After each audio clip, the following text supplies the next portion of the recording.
بسم اللہ الرحمن الرحیم۔ السلام علیکم۔ احادیث نبوی صلی اللہ علیہ وآلہ وسلم۔ رسول اللہ صلی اللہ علیہ وآلہ وسلم نے فرمایا، ایک شخص کہیں جا رہا تھا، راستے میں اس نے کانٹوں کی بڑی ہوئی ایک ٹہنی دیکھی، بس اسے راستے سے دور کر دیا۔ اللہ تعالیٰ صرف اسی بات پر راضی ہو گیا اور اس کی بخشش کر دی۔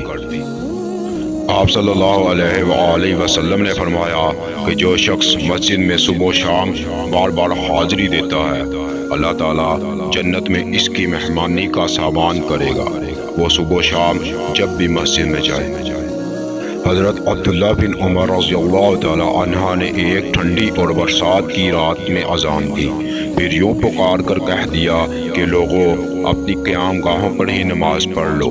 پھر فرمایا کہ نبی کریم صلی اللہ علیہ وآلہ وسلم سردی و بارش کی راتوں میں مؤذن کو حکم دیتے تھے کہ وہ اعلان کر دے کہ لوگوں، اپنی قیام گاہوں پر ہی نماز پڑھ لو۔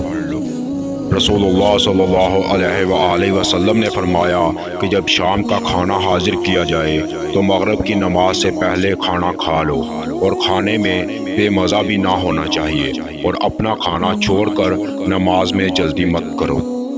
رسول کریم صلی اللہ علیہ وآلہ وسلم اپنے گھر میں کیا کیا کرتے تھے؟ آپ نے بتلایا کہ حضور صلی اللہ علیہ وآلہ وسلم اپنے گھر کے کام کاج یعنی اپنے گھر والیوں کی خدمت کیا کرتے تھے، اور جب نماز کا وقت ہوتا تو فوراً کام کاج چھوڑ کر نماز کے لیے چلے جاتے تھے۔